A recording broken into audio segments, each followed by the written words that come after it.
Hi, my name is Kylie Stevens, and my group and I worked on the Starbucks coffee industry. We tracked the stock prices of Starbucks throughout the year of 2020.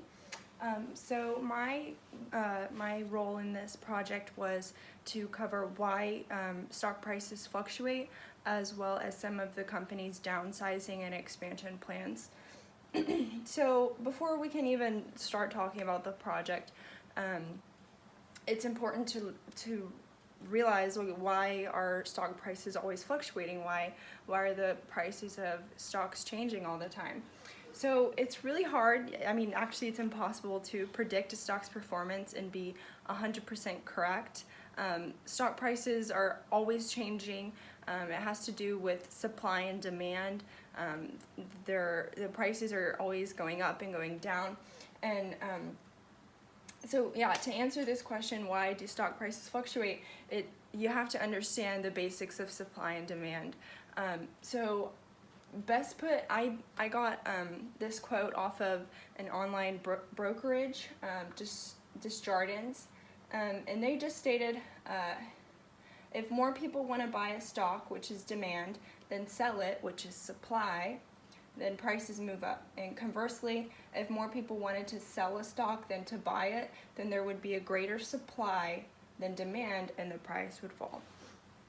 So if you can just understand that, then it's really, it's not easy, but it's easier to understand like why stock prices are fluctuating. So these changes in supply and demand are what cause investors to invest or to buy in. So an investor isn't going to invest in a company if they don't think that the future of the company has a great outlook, or if they're not confident. So these changes in supply and demand are the results of how investors portray a company's value. So some of the factors that play into a stock's price and why they're always changing is when a company releases statements about some technological advances they have, or some acquisitions. If a company takes over another company, that could raise or lower the price of a stock. The releases of earnings, how much their investors got, or how much their investors made from investing. Environmentally friendly changes, new management, trend setting, negative news, and an increase in employee benefits. So these are just a few examples of some of the factors that can play a role on why stock prices are changing. And for the market as a whole, conflict with other countries, trade wars or military wars, natural disasters or crises, which is, this project is a perfect time for now with everything going on with the coronavirus, the current state of the U.S. with COVID-19, or nationwide concerns over inflation. So from January to April, as you can see in our chart from our report, we recorded the stock prices from January until today. And we started off in like the 92s, and then now we're like at the 60s. So I think that it's really important, and this is going to go for every project that has to do with food service establishments and the stock prices. I think it's important to keep in mind the fact that COVID-19 had such a huge role on the stock market, and the stock market took a huge toll from COVID-19. So we will discuss a lot of the things that Starbucks has done throughout the year, before COVID-19 and until today. But I just want to state that it is really important to keep in mind that COVID-19 really did take a big hit. So now I'm going to talk a little bit about Starbucks' downsizing or expansion plans.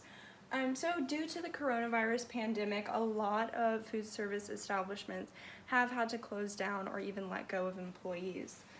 Starbucks is one of the many establishments that has closed its dining and cafe areas, and has resorted to the drive-in or delivery model.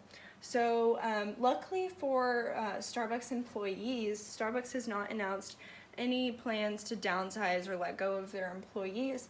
In fact, they actually have announced a lot of many ways in many ways in the fact that they're supporting their employees during this rough time. On March 17th, 2020, they announced to their partners the many means of support from the company, from catastrophe pay, an additional $3 per hour, mental health care, and child care. Starbucks has gone out of their way to support their employees during this rough time by providing multiple avenues of assistance. So one of Starbucks' expansion plans, they haven't really mentioned many stores that they plan to open, but they did mention they announced they wanted to open an upcoming roasting facility in China. So on March 12th, this was from their Starbucks' news website. So on March 12th, Starbucks announced it will invest approximately $130 million in China to open the state-of-the-art roasting facility in 2020 as a part of its new Coffee Innovation Park, or CIP. So Starbucks' goal is to create high-skilled jobs and job opportunities while promoting eco-friendly coffee production in China. The plant will serve as a key component of the company's global roasting network and the bold infrastructure investment, which further deepens Starbucks' multi-decade commitment to strengthen the specialty coffee industry in China, where it aims to have 6,000 stores by 2020. So this is obviously a huge expansion that Starbucks plans to act upon. So they say that they're going to have 6,000 stores by 2020. And I think that, I don't know if it's, I think it's specifically in China. But either way, that's a huge expansion. And hopefully the coronavirus doesn't, mess up this plan for them. But yeah, these are just some of the things. Luckily, they're not downsizing any of their employees, and I'm excited to see what they have planned with this new roasting facility. So thank you for watching. Thanks.